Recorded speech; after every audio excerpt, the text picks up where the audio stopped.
Hello, welcome to What the Flick. I'm Christy, this is Alonzo, this is Matt. We are thick in the midst of awards season, and one of your more significant awards contenders is going to be a movie called Carol, starring Cate Blanchett and Rooney Mara, and the lovely Alonzo Duralde is going to describe it to you, because he's the Christmas guy. I'm not nearly as lovely as this movie, which is actually, set at Christmas, but it's not a Christmas Carol. Let's be clear about that.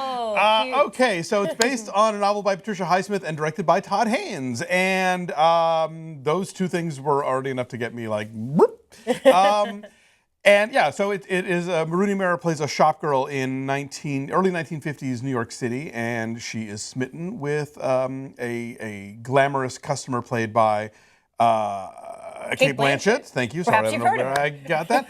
And Blanchett is in the process of getting out of her own marriage because she prefers the company of other women. And that's a tricky thing to pull off in the 1950s. And so possible heartbreak looms ahead of them. But it's Todd Haynes, so even when things are at their saddest, they're gorgeous. Take a look. How many times have you been in love? You're always the most beautiful woman in the room. Therese Belavet. Carol. Tell me you know what you're doing. I never did.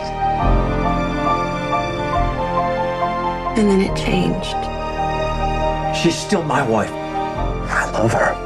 I can't help you with that.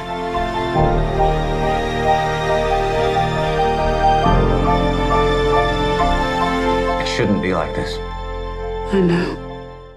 So this is sort of a beautiful companion piece to Far From Heaven. Totally. I would love to see like a movie that was just Cate Blanchett and Dennis Quaid on a train, on like in a train club car all night, like talking about their hidden lives. That would be the double feature. It's hard to be gay in the 50s. Yeah, pretty much. Yeah, no, and just the yearning for the love that you cannot have, the society will not allow you to have, but also just how like impeccable the costume design, the production design, the lighting, the choice of lipstick and the nail polish, like down to every little bitty detail. And the casting of the even kind of just ancillary characters is also completely on point. It's one of those movies like Magnolia, The Master, where they find people just in the background. You're like, do they make people that look like that anymore? I thought they all went away after 1949. You know, Call Central Casting and get me a 50s era hipster. Yeah, like they nail that stuff. And the color palette is shot by Ed Lachman, who's amazing. And also shot Far From Heaven. Right. The color palette is very much, we talked about Brooklyn having those shades of color that you haven't seen since the 50s. This is sort of the sad pastel version of that same decade. Very muted to match their mood. But I would point out, I think Brooklyn is a vaguely summertime movie, and this is a wintertime movie. That's true, and I think too, that's part of it, right? So you actually, Brooklyn is set around the same era, so you could catch what a year in New York looks like between watching Brooklyn and Carol. Double feature. There you go. Program that, Cinefamily. But yeah, I mean, so if you know Haynes' films, he is a film historian, and he loves to sort of, ping off of other movies. I mean, there's obviously the heavy Douglas Sirk influence in Far From Heaven. Here, he almost restages sections of Brief Encounter. There are just other, he's kind of like how people love it when, Quentin Tarantino restages Bruce Lee movies. And Todd Haynes does it, but he does it with, a Letter from an Unknown Woman or something. It's and not so, as flashy. No, but it's just as exciting. Impeccable. It's just as exciting. But unless we get too wrapped up in talking about the look of this movie, I mean, the acting is anguished and sexy and palpable, and Blanchett, I don't know that I've ever liked her as much as in anything. I mean, I admired her work in Blue Jasmine, which everybody went ape shit about, but I kind of felt like there was a lot of acting going on.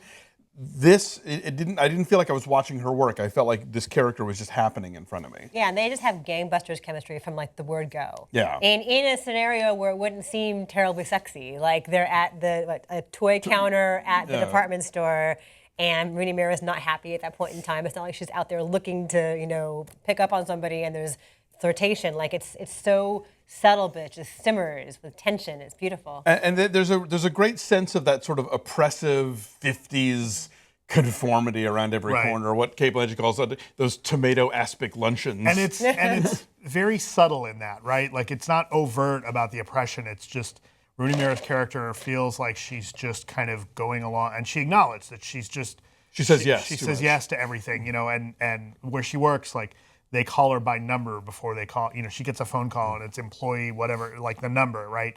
It's faceless and depersonalized, and she manages to still find this humanity, and there's this vulnerability in her character that is almost heartbreaking in places. And the supporting cast is really good. I had to look it up.